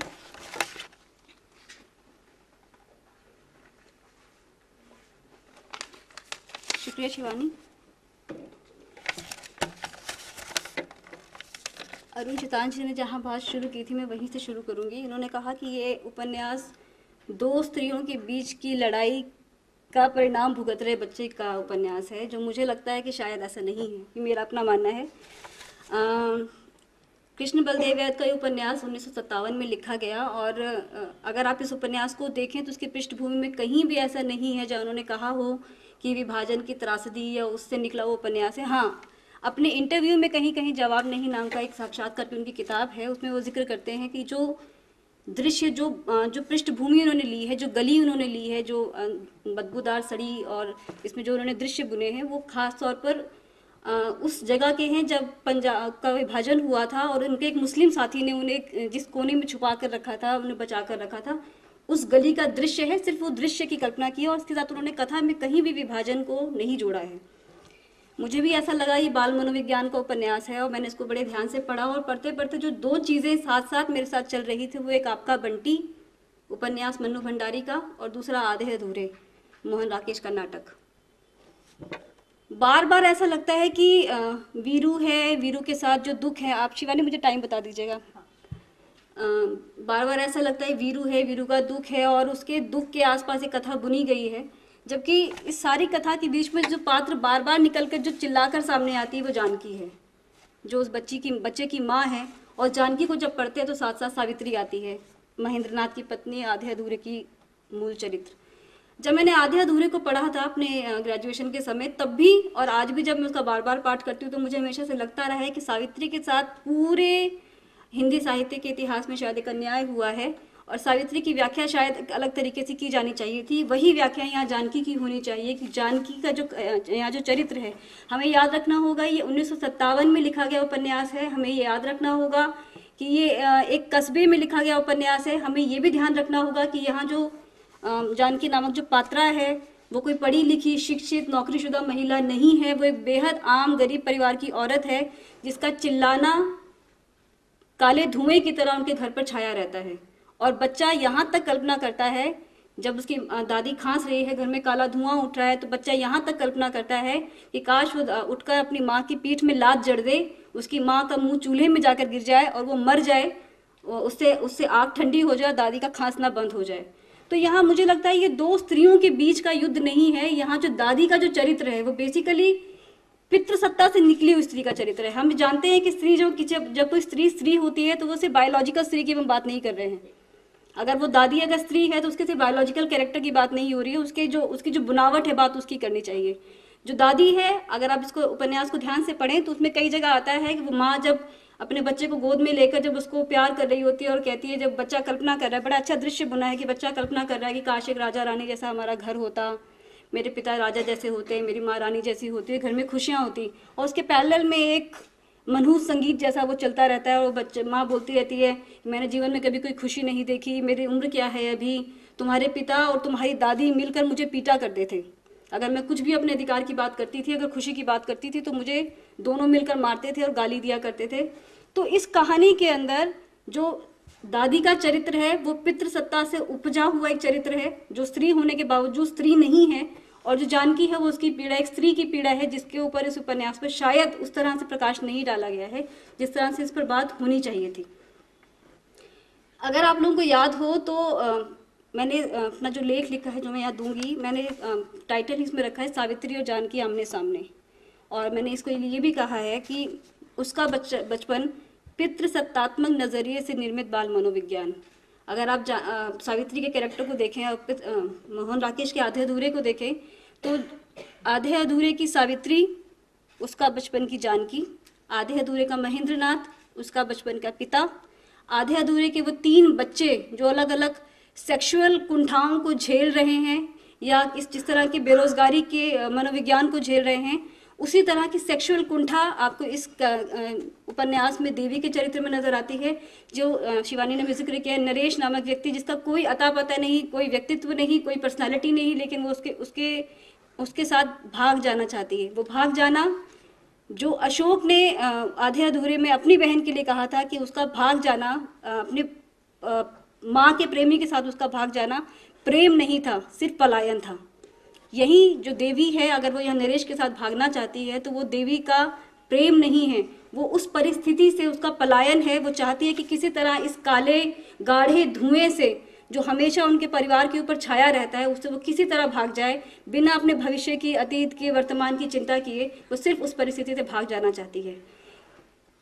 आधे अधूरे के अंत में भी ऐसा लगता है कि गोला आकर, प्रकाश का गोला, आप ज़्यादा अच्छे लोग ज़्यादा बेहतर समझते हैं नाटक को, प्रकाश का गोला अंत में आकर ऐसा लगता है कि सावित्री के ऊपर आकर केंद्रित हो गया, सावित्री को दोषी ठहराया गया कि सावित्री ही है जो आधा अधूरा चरित्र है, जो बाहर संभावनाएं तलाश रही है। उसी तरह जानकी के चरित्र पर आकर ये गोला ठहर जाता है, जहाँ बच्चा ये कहता है कि दादी मर गई, माँ क्यों नहीं मर गई, माँ भी मर जाती। तो ये पूरा जो मनोविज्ञान है, और हम बार बार इस चीज़ को, इस उपन्यास को पढ़ते मुझे लगता रहा कि कितने अभाव वो बच्चा झेल रहा था, जितनी भी तरह की उसकी जो संवेदनाएं बार बार प्रकट होती हैं, उस सारे अभाव को निर्मित करने में भूमिका सबकी बराबर बराबर थी, और शायद पुरुष की ज़्यादा थी। मैंने पहले कह दिया, हम उस पुरुष की और उस परिवार की कल्पना कर रहे हैं जहाँ स्त्री अनपढ़ है, एक कस्बे से है, अशिक्षित है, नौकरीशुदा नहीं है। वहाँ भारतीय पितृसत्तात्मक समाज में एक पुरुष की जिम्मेदारी बनती है कि वह आर्थिक रूप से परिवार को चलाए। तो अगर आर्थिक रूप से, अगर उसके घर में दाने नहीं हैं, अगर खाना नहीं है, तो इसकी पहली शिकायत शायद पिता से होनी चाहिए, जिसके ऊपर ये नैतिक जिम्मेदारी है कि वो कमा कर लाएगा और घर में अन्न आएगा। पिता की तरफ से भी वो अभाव झेल रहा है, दादी की तरफ से झेल रहा है, बहन की तरफ से झेल रहा है, माँ की तरफ से झेल रहा है, पूरे परिवेश की तरफ से झेल रहा है, लेकिन उसकी अंतिम शिकायत अपनी माँ से है, उसकी सारी शिकायत अपनी माँ से है। यही सेम पूरा दृश्य अगर आप आधे अधूरे पढ़ें तो महेंद्र नाथ एक असफल व्यक्ति है जो अपने परिवार का सही पालन पोषण तो नहीं कर पाया। उसकी पत्नी एक नौकरीशुदा महिला है, वो अपने बेटे तक के लिए भविष्य की तलाश करती है, लेकिन अंत में उसका बेटा भी ये चाहता है, उसकी बेटी भी ये चाहती है और सब ये मानते हैं कि सारा का सारा दोष सावित्री का है। अगर ये परिवार जो बिखरा तो उसका दोषी सावित्री है। तो ये क्या है? और अगर हम ध्यान से देखें तो आधे अधूरे भी बेसिकली, अगर उसको हम लोगों ने इस तरह परिभाषित नहीं किया, अगर उसको ध्यान से देखा जाए या उनके उस 3 बच्चों जो अलग अलग किशोर, एक बड़ी बेटी है, किशोर लड़का है और एक छोटी बहन है जो सेक्सुअल कुंठा से ग्रसित है, अगर हम तीनों के मनोविज्ञान की बात करें और अगर इसको रख के देखें, जो अशोक है सावित्री का बेटा और यहाँ जानकी का बेटा वीरू, शायद वीरू का विकसित रूप या किशोर रूप ही अशोक है। अगर इसको इस क्रम में देखें, वो 1957 का नावल है और ये 1969 में लिखा गया नाटक है। तो इस क्रम में देखा जाए तो वो भी एक तरह से बाल मनोविज्ञान नहीं तो किशोर मनोविज्ञान की रचना हो सकती है।